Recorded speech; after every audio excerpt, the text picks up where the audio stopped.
The chamber is a space the size of 3 combined combat arenas, and it has witnessed things that would make most species reconsider their career choices. Its walls have absorbed plasma fire, gravity hammer impacts, and the unforgettable afternoon when a Droken weapons master accidentally demonstrated what their new explosive ordnance did when pointed in the wrong direction. The sensor arrays embedded in every surface can measure the kinetic force of a falling leaf if asked to. The recording equipment captures footage at 10,000 frames per second. All of this technology, all of this infrastructure, about to be applied to a human being show and tell. The Human Delegation entered through the Eastern Access Corridor. 3 of them, no environmental suits. They breathed oxygen-nitrogen, as perhaps a dozen other species did, unremarkable. Their uniforms were simple and dark blue, bearing an insignia I didn't bother to identify. The one in front was a male specimen, carrying himself with relaxed confidence, and he was carrying a case. A small case. Suspiciously, concerningly small. "Torp," I said, watching them approach the chamber's central platform. "What weapon specifications did the humans submit with their documentation?" Torp scrolled frantically. "So, they listed the weapon category as traditional projectile system. No further technical specifications.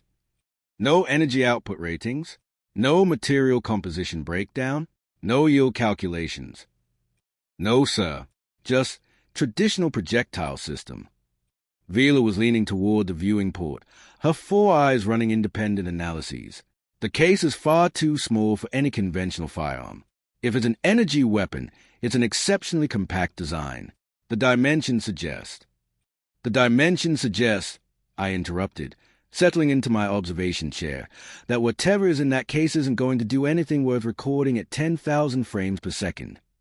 I gestured toward the chamber's intercom. "Let's just get through it." The human in front, the one with the case, set it down on the platform, straightened up, and looked directly at the observation window. He looked directly at me, and then he smiled. Not nervously, not apologetically. A smile that said he was exactly where he intended to be, doing exactly what he intended to do, and that the outcome was not something he was particularly worried about. I hate that smile. I recognize it as a smile of someone who knows something you don't, and I found it insufferable coming from a representative of a species that still used chemical rockets for atmospheric exit. Still, protocol was protocol, and the morning's demonstrations had given me an idea. Before the humans began their presentation, I decided to provide them with some context. Call it educational outreach. Call it professional courtesy. Call it me being, as Torp's log later described it, somewhat theatrical. I activated the chamber's playback systems. "Before you begin," I said through the intercom, my voice carrying the comfortable authority of someone who has said things like this many, many times, "I thought it might be helpful to show you the standard you're competing against today. Consider it context, perspective." The first recording lit up the chamber screens, the Vorkelian demonstration from 3 hours earlier. The Vorkelian delegate, a crystalline entity named Corfax, had brought their latest generation plasma disruptor. It was a genuinely beautiful piece of engineering, sleek, angular, humming with a deep subsonic resonance of barely contained stellar energy. Its cooling vents pulse with soft blue light, each pulse timed to the weapon's internal thermal regulation cycles. The thing looked like it had been designed by beings who understood that aesthetic and function should not be strangers. When Corfax fired it, the result was appropriately spectacular. A concentrated beam of superheated plasma, hot enough to ionize the surrounding air, leaving a glowing trail that hung in the chamber's atmosphere for nearly 3 seconds afterward, struck the test barrier head-on. The barrier, rated to withstand small-ship weaponry, held for exactly 2.3 seconds before the plasma barred through it with a casual inevitability of inevitability. The target behind it didn't explode or shatter. It simply ceased to exist, its component molecules scattered into vapor by temperatures exceeding 4 to 7,000 degrees. Temperature at point of impact, 4 to 7,000 degrees Kelvin. I narrated for the humans below, watching their faces for any reaction. They were unreadable. The Vorkelians, as you may be aware, control 3 full sectors of the Gamma Quadrant. This is a significant part of the reason why. Now, if that impressed you, wait until you see what the Zenthari brought. The next recording showed a Zen-3 weapons master, a being comprised primarily of floating sensory organs and precision-capable tentacles, operating what they had classified as a molecular destabilizer. It was deceptively compact, roughly the size of a human head, its surface unmarked by any visible power source or control mechanism. The Zen-3 required no power source visible to outside observers. They rarely did. When the Zen-3 activated the weapon, nothing dramatic happened at first. No beam, no explosion, no spectacular light show. A barely visible distortion field drifted outward, unhurried, almost gentle. Then it reached the test barrier, and the barrier began to come apart. Not explosively, not catastrophically. It simply started forgetting how to be a solid object. The molecular lattice structure began separating at the atomic level, the elegant geometry of its construction dissolving into component particles that drifted apart like guests leaving a party. Metal that had withstood orbital bombardment sifted downward as fine powder. Molecular bonds disrupted at the quantum level. Vila noted beside me, her professional appreciation evident in every syllable. The target doesn't explode. It doesn't melt. It simply stops being a solid object. The Zen-3 primarily use these for fortification breaching. No amount of armor helps when the armor itself forgets how to be armor. I watched the humans absorb this. The one with the case, I still hadn't caught his name, tilted his head very slightly to one side, still smiling, still entirely unbothered. And finally, I said, leaning forward with what I fully admit was genuine showmanship, the Kororian demonstration. Top, the gravity hammer. The Kororian delegate was a being 3 meters tall and built with the architectural philosophy of a siege weapon. The gravity hammer they had brought was proportionally appropriate, a long, thick-handled top with a sphere containing a miniaturized gravity field generator, the kind of technology that had taken the Kororians 11 decades to miniaturize to that size. When the Kororians swung it at the test target, reality itself seemed to experience a moment of uncertainty. The gravity field activated on impact, a localized zone of crushing gravitational force, 10 times standard gravity, concentrated in a space smaller than a cubic meter, asserted itself with absolute authority. The test barrier crumpled inward as though ashamed of itself. The target dummy behind it was flattened into a disc perhaps 2 centimeters thick. The reinforced floor, concrete and metal plate designed to absorb orbital bombardment, cracked in a spiderweb pattern that spread 6 meters in every direction. Silence in the observation deck. Even we, who had watched it happen 3 hours ago, felt the weight of it. Equivalent force of a small meteor strike, I said, keeping my voice level. The Kororians had deployed these in close-quarters combat engagements across 4 different conflicts. There is no shield, no armor, no defensive field that withstands direct gravitational manipulation at that magnitude. The screens went dark. The demonstrations concluded. I stood, spreading all 4 arms in a gesture that I hope communicated the full scope of what these humans were being asked to compete with. So you understand now. Plasma hot enough to vaporize starship hulls. Molecular destabilizers that unmake matter at the atomic level. Gravity weapons that bend the fundamental laws of physics into tactical applications. This is what earns a species respect in the galactic military community. This is what secures your world, your people, your place at the council table. I paused, letting the silence do its work. Based on everything in your species' technical profile, Mr. Webb, the human said, through the chamber's communication system. Marcus Webb. Mr. Webb, based on your species' current technological profile, I confess I am genuinely uncertain what you could offer that would be worth our time. But protocol is protocol, and you have traveled 14 days for this opportunity. I settled back into my chair. Permission granted. Try not to injure yourself with whatever antique you've brought. Medical facilities are expensive. Vila gave me a look. Torp stalks drooped in second-hand mortification. I ignored both of them. Marcus Webb nodded once, knelt down beside his case, and opened it. What happened next represents, in retrospect, the single most important 4 seconds of my professional career. The case opened with a soft click. Marcus Webb reached inside with both hands. The observation deck held his collective breath. Torp, Vila, myself, the Volkelian observer who had drifted in to watch, the 2 Zen-3 consultants, even the massive Kororian delegate who could have simply looked over the top of the viewing port if they'd chosen to. Marcus Webb pulled out a slingshot. I need to be very precise here, for the record, because the council will want details. It was 2 pieces of curved wood, each approximately 30 centimeters in length, joined at the base to form a Y shape. Between the upper forks of that Y was stretched an elastic band, a material that subsequent analysis would identify as natural latex rubber derived from a tree native to Earth's tropical regions. At the center of the elastic band, positioned between the 2 strands, hung a small leather pouch, roughly the size of my secondary hand's palm. The leather was cowhide. The whole assembly weighed less than half a kilogram. It would have cost, we later calculated, approximately 18 credits to produce. For exactly 4 seconds, nobody on the observation deck made a sound. Then Torp's sensory stuff went completely rigid, which I had never seen before. Vila's 4 eyes began blinking in rapid, disbelieving sequence, and I sat very still, watching this human hold up 2 pieces that were connected by a rubber band with the careful reverence of a craftsperson displaying a masterwork. I began, very slowly, very carefully, as though the words might shatter if I rushed them, a stick with a rubber band. This is a slingshot, Chief Evaluator Krenak. Marcus Webb's voice was perfectly composed. Traditional Earth design. It has been in continuous use for approximately 3,000 years, give or take a few centuries. The frame is oak, a dense hardwood. The bands are natural latex. The pouch is cowhide. He turned it over in his hands, examining it with unhurried attention. Simple, yes, but I would ask you to reserve judgment until after the demonstration. Torp. My voice had achieved a quality of preternatural calm that I have been told precedes my most spectacular expressions of frustration. Did the humans submit the correct documentation?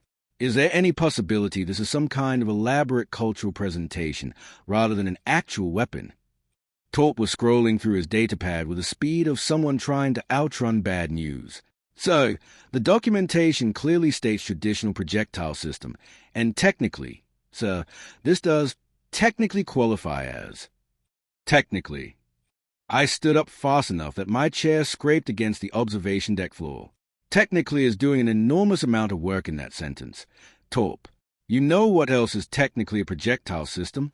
Throwing rocks. Should we open up registration to species that have mastered throwing rocks? Should we congratulate the Grivar for their advanced arm technology? From the chamber below, I heard Marcus Webb chuckle. That sound, quiet, warm, entirely unself-conscious, did something strange to the temperature of my frustration. It didn't diffuse it exactly, but it complicated it, because that was not the laugh of someone who was nervous and covering with bravado. That was someone who had heard everything I'd said, found it genuinely amusing, and was completely untroubled by any of it. Chief Krenak, Marcus said through the intercom, the translated word carrying a thoughtful, measured quality. I genuinely do understand your skepticism. I would be skeptical too, looking at this from your perspective. The Vorkelian plasma disruptor is a masterpiece of engineering. The thermal regulation alone represents centuries of development, and the molecular destabilizer. He paused with what seemed like authentic admiration. Fascinating application of quantum mechanics. I don't want to diminish any of that. He looked up at the observation window, directly at me again. But I would like the opportunity to show you what this stick with a rubber band can do. Vila stepped close to my side. Chief, she said quietly, the protocols are clear. Every registered participant receives their full demonstration period. Denying it would be... She searched for the right word. Against regulations. I finished with the enthusiasm of someone being handed a very detailed bill. Fine. Mr. Webb, you have 5 minutes. 5 minutes to demonstrate your 3,000-year-old child's toy before I personally escort you back to the docking bay and formally recommend your species wait at least another century before reapplying. I dropped back into my chair. Whenever you're ready. By this point, word had spread through the facility with the efficient randomness of gossip in a small community. The Vorkelian observer had abandoned pretense and simply moved to the best viewing position available. The Zenthri consultants were conferring quietly near the back of the observation deck, their sensory organs oriented toward the chamber below. Even the massive Cororian delegate had positioned themselves near the viewing port, though their expression was difficult to read. Cororians generally look somewhere between contemplative and actively threatening regardless of their emotional state. The Vorkelian observer started laughing, a sound like wind chimes made of fractured crystal. Human. They called out through their own intercom connection, their translator rendering the words with sharp edges. You cannot be serious. Is this some kind of performance piece? Cultural comedy. Not comedy, Marcus Webb said pleasantly, reaching into his case again and producing a small cloth bag. Just a practical demonstration. Give me a moment to prepare my ammunition. He reached into the bag and laid out a row of small metal spheres on the edge of the platform. Steel ball bearings, smooth and perfectly round, each one roughly the size of a large marble. The kind of thing you could purchase from any industrial supply depot in the galaxy for a fraction of a credit each. The kind of thing you would absolutely not, under any rational military framework, classify as ammunition. Those are your projectiles, I said. Not a question. A statement delivered in the flat tone of someone documenting their own humiliation for the official record. Steel ball bearings, Marcus confirmed. 10 grams each, approximately 16 millimeters in diameter. He loaded one into the leather pouch of his slingshot, testing the tension of the bands with a light practice pull. The rubber stretched smoothly, returned without complaint. If you would be so kind as to activate your standard test sequence, single target, military-grade composite barrier, I'll show you exactly what a 3,000-year-old design can accomplish. Torp looked at me. His stalks had achieved a configuration I can only describe as a question mark given physical form. Activate the sequence, I said, with the exhausted authority of someone who has already mentally written 3 versions of the rejection notice and is now simply waiting for the universe to stop making him feel things. Let's see what elastic bands can do against materials designed for plasma fire. The chamber systems hummed to life. Energy barriers powered up with their characteristic subsonic resonance. Sensor arrays calibrated across 17 different measurement spectra. 4 separate camera systems locked onto the target and the shooter simultaneously. All of this for a marble and a rubber band. If this made it into the official demonstration highlights, I was going to retire early and open a small business somewhere with no atmosphere. Marcus Webb walked to the designated firing line. Something shifted in how he was moving. It was subtle. I noticed it before I understood it. The easy, conversational quality of his posture was still there, but something had sharpened underneath it. He set his feet in a precise stance, his back foot angled perhaps 30 degrees from his front foot, his hips aligned toward the target with deliberate geometry. He rolled his shoulders once, twice, with a methodical rhythm of an athlete who has performed this particular warm-up ritual thousands of times. Then he picked up the slingshot, loaded the steel sphere into the leather pouch, and began to draw, and draw, and draw. His right arm extended behind him in a slow, controlled arc as a rubber band stretched to lengths I had not thought physically possible. His muscles were working visibly beneath the fabric of his uniform, not straining, not struggling, but loading the way a precision spring loads before it releases. The leather pouch, carrying its 10-gram sphere of steel, was now a full meter behind his left hand. The rubber bands were taut enough that I expected, with genuine certainty, to hear them snap. They didn't snap. Vila was at her monitoring panel, watching the stress readings. "So," she said, her voice carrying a careful neutrality that I recognized as a professional way of expressing astonishment, "the material stress readings suggest the bands are at approximately 92% of their theoretical maximum capacity." Marcus Webb did not acknowledge her. He had gone somewhere else entirely. The smile was gone. In its place was an expression I had not seen on his face before, absolute, unadorned concentration, the kind of focus that doesn't announce itself because it doesn't need to. He was looking down the length of the chamber at a target 60 meters distant, and the way he was looking at it made me think he wasn't seeing the target so much as he was seeing the mathematics of the space between himself and it. Target acquired. His voice had dropped, barely above a murmur, clearly not meant for the intercom, but the chamber's audio pickups caught it anyway. Wind resistance negligible in controlled environment. Gravity constant at standard. Distance 58.4 meters, accounting for elevation differential. Projectile mass, 10 grams. Release angle, 32 degrees above horizontal. Velocity estimation, 210 meters per second on exit. A pause. Adjust for band resistance variance. Release angle modified to 31.8 degrees. The observation deck had gone completely silent. "Torp," I said, very quietly. Verify his distance estimate. Torp's fingers flew across his datapad. So, our range-finding array measures 58.4 meters to target. He is accurate to within 2 meters, from visual estimation alone. I did not respond immediately. I was watching Marcus Webb hold his breath. Vila spoke quietly, almost herself, but loud enough for the room to hear. Humans have been using this weapon for 3,000 years. That is 3,000 years of making this exact calculation, in this exact situation, refining it through continuous practice across hundreds of generations until the mathematics becomes something closer to. She searched for the right word. Instinct. Biological computing, I said, understanding arriving with a discomfort I wasn't entirely ready for. Marcus made one final micro-adjustment. His back foot shifted perhaps 2 centimeters to the left, a change so small I would have missed it if I hadn't been watching with my full attention. Then he released. The sound was not a twang. It was not a snap. It was a sharp, percussive crack that hit the chamber walls and bounced back at us before any of us had consciously processed the shot. The steel sphere launched forward with a velocity that my eyes registered as a blur, a compression in the air, a distortion, something moving faster than objects that small had any right to move. Our sensor systems reacted. Velocity, 217 meters per second. Torp's voice had completely abandoned its professional composure. He sounded, in this moment, exactly like a hatchling at a plasma show. That, sir, that's faster than most chemical propellant pistols. From a rubber band. How is that? Impact, Vila said, flat and precise. The steel sphere struck the target dummy dead center, exactly, with millimetric precision, where a humanoid's chest cavity would be located. The sound was a metallic hammer blow that seemed physically impossible from an object that size, that slow-seeming in its approach, that fundamentally absurd in its construction. The target dummy rocked backward.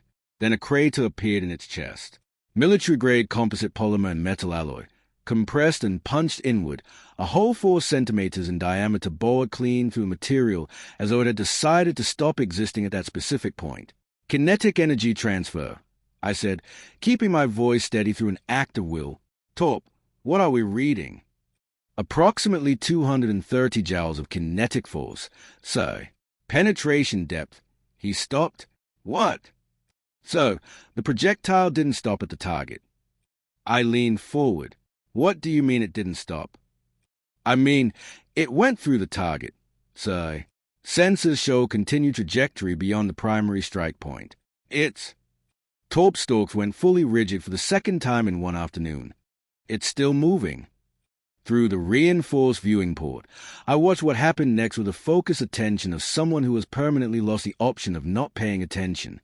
The steel sphere, now slightly deformed from its initial impact but stubbornly, impossibly intact, crossed the 43 meters between the target and the primary containment barrier in a fraction of a second. The energy shield of that barrier, rated to slow plasma bolts, specifically designed to handle directed energy attacks, flickered. 1 microcon, a single, stuttering moment of interference. The sphere passed through it. The sound of the impact on the primary containment wall was different from the shot and different from the target hit. It was heavier, duller, and it was followed by a noise I had never heard in 16 cycles of operating this facility, the sound of titanium-carbide composite cracking. Impact detected on the primary containment wall, Vila reported, her voice stripped of everything except information. The projectile penetrated the target, traveled an additional 43 meters, and struck the reinforced barrier. Chief, a pause. It cracked the barrier. That, I said, is not possible.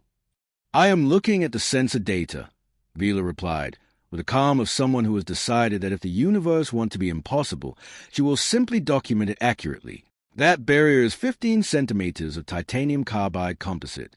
It requires sustained plasma fire, multiple seconds of direct exposure, to show significant material degradation. The projectile struck at an estimated 130 meters per second, carrying approximately 60% of its initial kinetic energy. The impact point measured less than 1 square centimeter. I felt something settle in my chest, a cold, quiet understanding, all the force concentrated in one point. The pressure per square centimeter exceeded the material's shear strength threshold, Vila confirmed. And Chief, it doesn't stop there. You need to see this. She pulled up the high-speed footage, 10,000 frames per second, and every single one of them was documenting something that was going to haunt my professional reputation until I retired. The footage showed the sphere's full journey in frame-by-frame precision. The impact with the target, the slight deformation of the sphere, the catastrophic deformation of the target, the clean exit through the back, the passage through the energy barrier, which treated the solid kinetic projectile with the complete indifference of a system that had never been asked to stop one before. The crack propagating across the surface of the primary containment wall in slow, beautiful, devastating detail. And then, still moving, the sphere ricocheted off the primary wall at a shallow angle, tumbling now, its geometry compromised by 3 impacts, but its momentum stubbornly refusing to dissipate. It struck a secondary barrier support strut, sheared away a chunk of metal, bounced, hit the floor and left a crater in reinforced plating designed to survive orbital impacts, bounced again, struck a third barrier, an explosive containment barrier, the kind we activate when someone brings something that might go off unexpectedly, and punched through it with the offhand ease of something that has stopped caring about obstacle classifications. Finally, after traveling a total measured distance of 93 meters, passing through 4 separate layers of defensive infrastructure, the steel sphere embedded itself in the far wall of testing Chamber 7. The chamber went silent. The observation deck was already silent. It had been silent since the crack. "Torp," I said, after a long moment that felt significantly longer than it was, "please confirm the sensor suite captured everything." Every millisecond. So, multiple camera angles. Complete data set. His voice had the quality of someone still mentally catching up to what they had witnessed. High-speed capture verified. All 17 sensor arrays cross-correlated. A pause. The documentation is complete. I looked down at Marcus Webb. He was calmly inspecting his slingshot, checking the rubber bands for stress damage, testing the tension, examining the fork joint with the methodical care of someone who has learned, over a long professional relationship with this particular tool, exactly how to check whether it still works properly. Then he glanced up at the observation deck. That smile was back, but it was different now. It wasn't knowing in the smug sense. It was knowing in the way that people smile when something they have always believed has just been demonstrated to be true. "The slingshot is undamaged and ready for follow-up demonstrations at your discretion," Marcus said through the intercom. "Standard repetition rate for a skilled operator is approximately 1 shot every 5 seconds. Ammunition cost is negligible. Those ball bearings run about 0.08 credits each at industrial bulk pricing. The weapon requires no power source, no maintenance beyond occasional band replacement, and it produces no heat signature, no energy emissions, and no electronic trace whatsoever. Effective range in standard atmosphere is approximately 200 meters for a trained user." A brief pause, and it is completely silent until impact. The Vorkelian observer had moved to press its crystalline face directly against the viewing port. "How?" it said, the single word stripped of everything except genuine bewilderment. "How does a primitive weapon outperform modern technology? This violates." "It doesn't violate logic," I said. My voice was different now. I could feel it being different, and I made no effort to correct it. "It ignores ours." I stood up slowly and walked to the window. "We designed energy shields for energy weapons," I said, watching Vila run calculations with the focus intensity of someone trying to build a model for something that shouldn't exist. "We built barriers for plasma and explosive ordnance. We developed countermeasures for molecular destabilizers and structural reinforcement for gravity manipulation." I pressed one primary hand against the glass, looking down at a human being with a forked stick standing in the ruins of 50,000 credits of military testing infrastructure.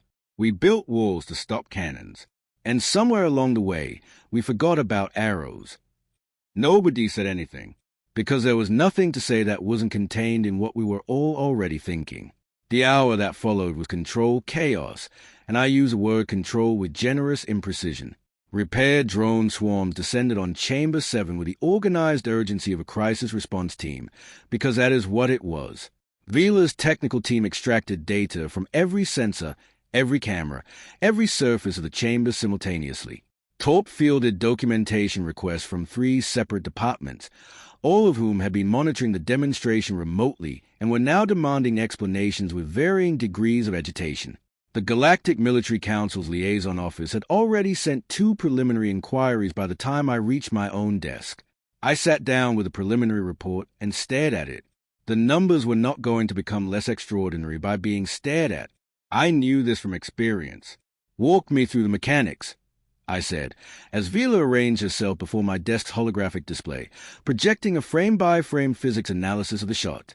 From the beginning, use small words. The penetration achieved through a combination of 3 factors, Vila began, with the patient clarity of someone who has explained complex things to authority figures many times before. First, velocity. The human generated approximately 217 meters per second, using nothing but elastic potential energy stored in natural rubber. That is competitive with the muzzle velocity of many chemical propellant firearms twice the size of the weapon. Second, mass concentration. The steel sphere's high density and small cross-section created extraordinary pressure per square centimeter at the point of impact, enough to exceed the sheer strength threshold of materials we have never had cause to test against kinetic impactors of this size and velocity. And the third factor, I said, I already knew what it was. I had known since the sphere passed through the energy barrier, but I needed to hear it stated clearly. Our defensive systems have never been calibrated for solid kinetic projectiles at these velocities, Vila said. Our shields are optimized for energy weapons. Plasma, lasers, molecular disruption fields, gravitational force. These technologies emit detectable signatures that our systems identify and counter. A solid object traveling below relativistic speeds, with no energy emission, no thermal signature, no electronic profile, registers as... She paused.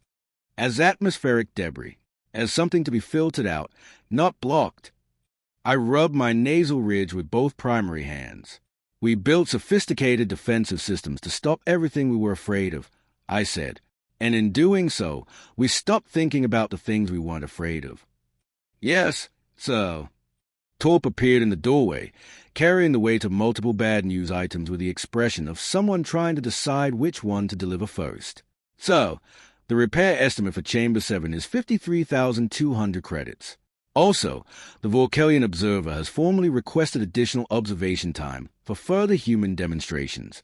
The Zenthri consultants have submitted a research collaboration inquiry, and the Cororian delegate. He consulted his pad.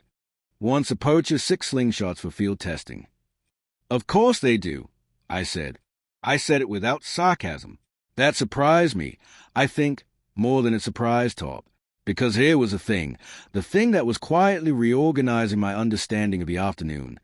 This wasn't a case of a primitive species getting lucky. The luck would have been a single anomalous shot, a fortunate combination of variables that produce an unexpected result. What Marcus Webb had done was different. He had done it with the calm efficiency of someone for whom this was not an experiment. It was a demonstration. He had calculated the shot in his head in under 5 seconds. He had adjusted his stance by 2 centimeters for factors I hadn't identified, until Vila pulled up the analysis afterward. He had known, with the certainty of someone who has spent 10,000 repetitions building the knowledge into muscle and instinct, exactly what the rubber bands would do, exactly how the sphere would travel, exactly where it would land. 3,000 years. That was a number that kept returning to me. While the rest of the galactic community spent the last 3 millennia developing plasma weaponry and molecular destabilization and gravity manipulation, humans had never stopped making slingshots. They had never decided that this old thing didn't matter anymore, that it had been superseded, that progress meant abandoning the tools that worked. They had kept refining it. Better materials, better form, better understanding of the physics, first intuitive and then formal, and then integrated so deeply into practice that the formal mathematics became almost irrelevant because the body already knew. Vila pulled up a holographic analysis of Marcus Webb's body mechanics during the shot. Frame-by-frame reconstruction, every muscle group identified and highlighted in its sequence of activation. Look at the biomechanics. Chief, the stance geometry, the breathing pattern, the draw sequence, the release timing, all of it optimized over thousands of iterations for maximum energy transfer and minimum variability. His targeting calculation took approximately 4 seconds. It was accurate to within 2 meters at 60 meters distance, using only visual estimation and pattern recognition developed through extended practice. I studied the reconstruction.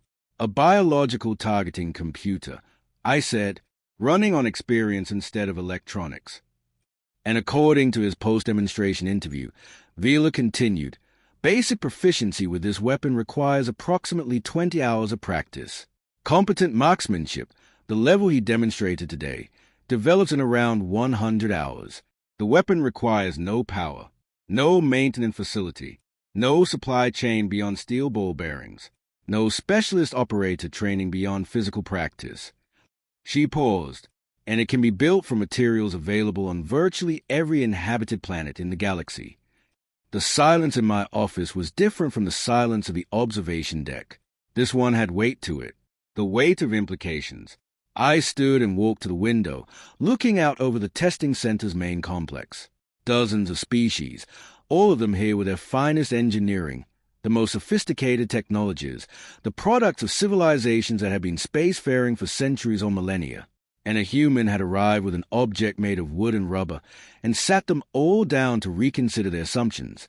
Torp, I said, without turning from the window. So, what is the official recommendation going to be? A brief pause, based on the performance data, cost-efficiency analysis, tactical application profile, and strategic versatility. Another pause, longer this time. I am required to classify the Slingshot as viable military technology. It will receive full approval and formal registration in the Galactic Weapons Registry. From behind me, I heard Vila make a sound. It lived precisely on the border between a laugh and something more complicated. The Council is going to think we've lost our minds, she said. A slingshot in the registry alongside antimatter warheads and quantum destabilizers. Let them think what they want, I said. The data doesn't care about their opinion. I turned back to face the room. They'll read the numbers, and the numbers will make the same argument the numbers always make. I began the official report. I chose my words the way a structural engineer chooses load-bearing materials, with care for what they would have to support. Because this document was going to travel through every level of the Military Council, through every branch of the Galactic Defense Coordination Office, through every species military advisory panel. It was going to be read by beings who had not been in that chamber, who had not heard that crack, who had not watched a sphere of steel patiently make its way through 50,000 credits of defensive infrastructure with the methodical inevitability of a species that has been throwing things at things for 30 centuries. Those beings were going to need to understand. There's one more thing, I said, pausing in my documentation. Torp and Vila both looked at me. The most important thing, and I want it in the report prominently. So, this, I said, is one of their primitive weapons. This is what humans consider old technology. This is the thing they kept around because it still works after everything else has been superseded. The slingshot isn't a relic to them. It's a baseline. I set my tablet down. What happens when humans, who can do this much damage with elastic bands and wood, begin applying that same philosophy, that same instinct for identifying what actually works and then refining it relentlessly to plasma weapons, to molecular science, to quantum engineering? What happens when the species that spent 3,000 years perfecting a rubber band starts asking what it can do with the tools we spent 3,000 years developing? The office was very quiet. It stayed quiet for long enough that I knew they were both thinking through the implications the same way I had, taking them apart and looking at the machinery inside. We need to update our entire threat assessment framework, Vila said at last, quietly. We need to update our entire assumption framework, I replied. Threat assessment comes after. I submitted the report to the Council secure servers and watched the confirmation indicator blink twice. Somewhere in the complex below, Marcus Webb was almost certainly packing up his slingshot, tucking it back into the foam-lined case with the same matter-of-fact care he'd brought it out with, collecting his ammunition bag with its remaining 74 steel spheres, preparing to walk back to the docking bay and fly 14 days back to the unremarkable little world that had sent him. I thought about what he had known, coming in here. He had watched the playback of 3 demonstrations, plasma, molecular destabilization, gravity manipulation, and maintained that quiet, certain smile, because he knew something about his slingshot that we hadn't known. He had known it would work. Not hoped, not suspected.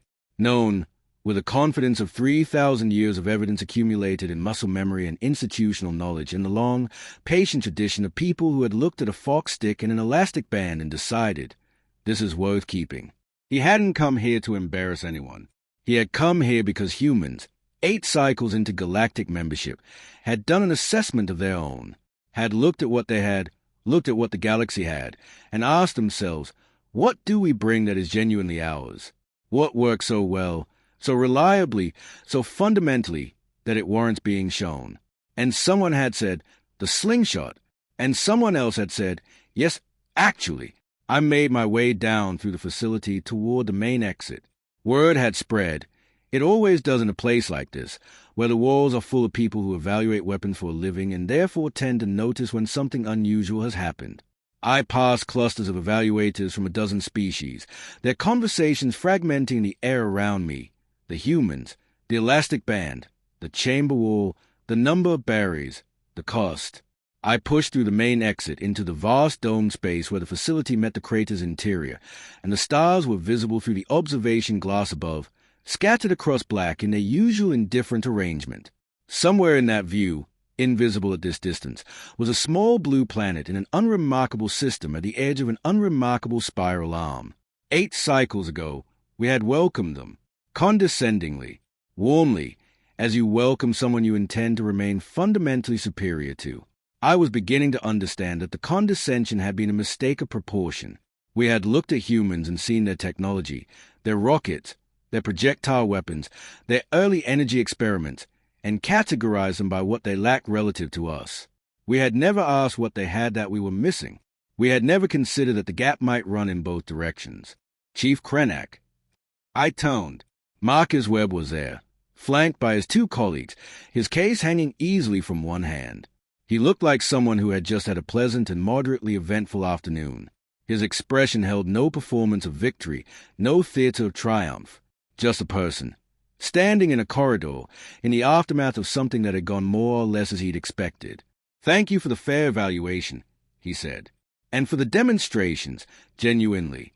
The Vorkelian plasma disruptor is a remarkable piece of engineering. I'd like to learn more about the cooling system design when there's an opportunity. Mr. Webb, I said, and found that I had very little of my earlier tone left to deploy.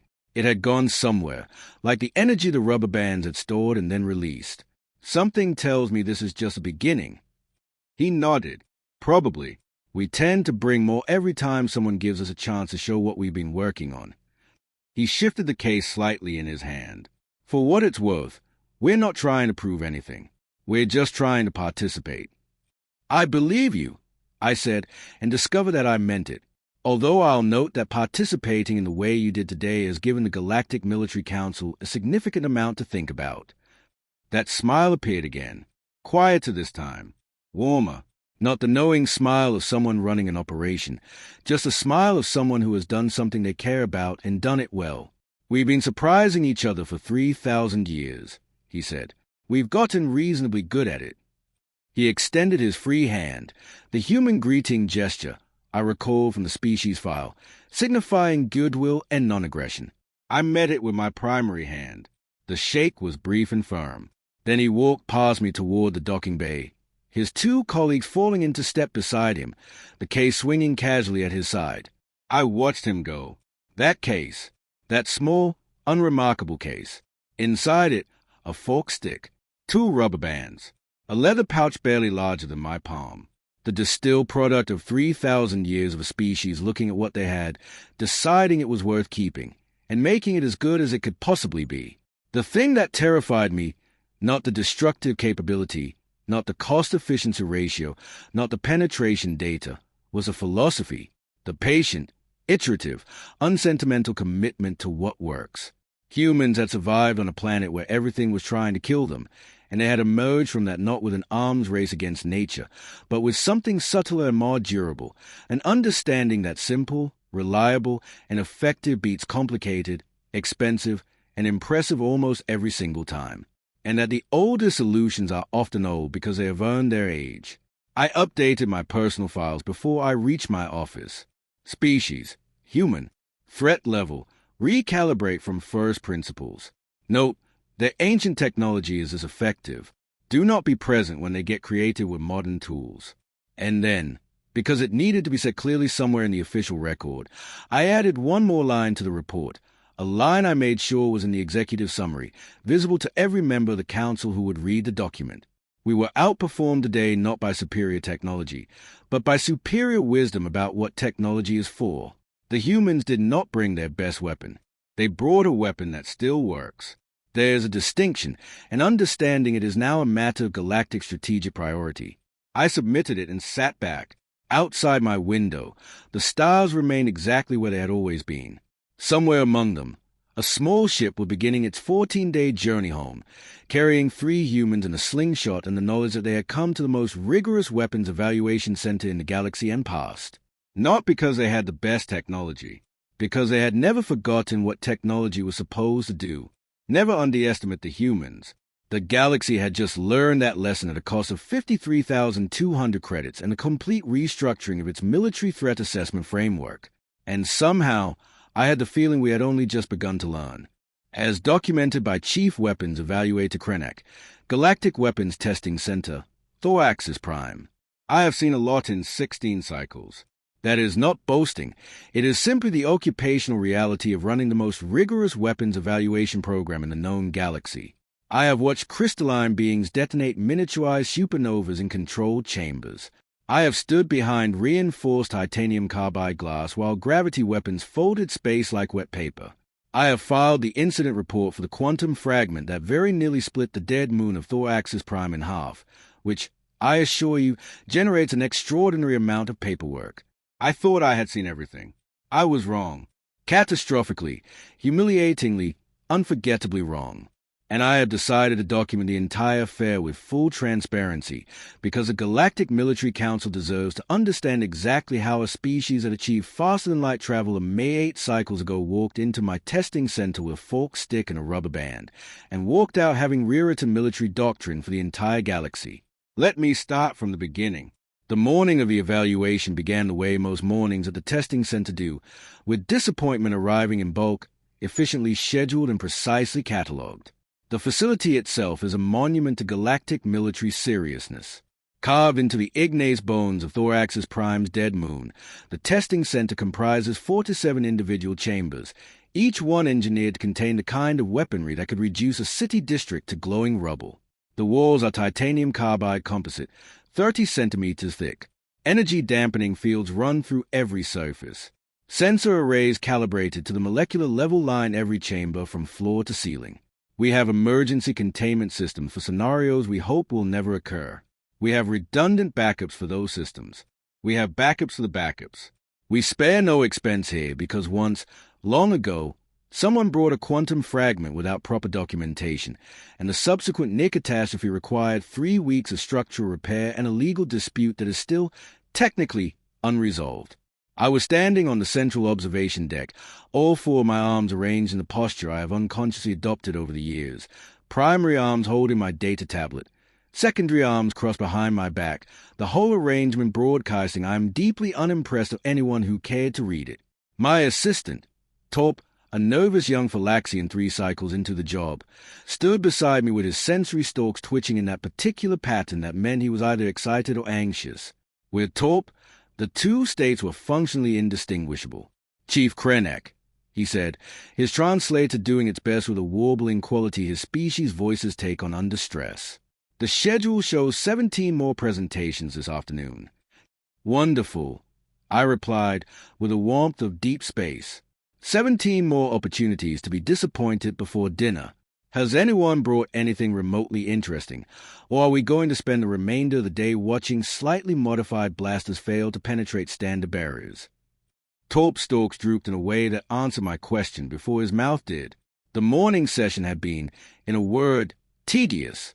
The Grandar Collective had presented a railgun that jammed after 3 shots, on a weapon they had apparently spent 4 cycles developing. The Puvian Empire showcased an energy sword with such an aggressive overheating problem that it melted its own handle during the demonstration, which at least provided a moment of unintentional entertainment.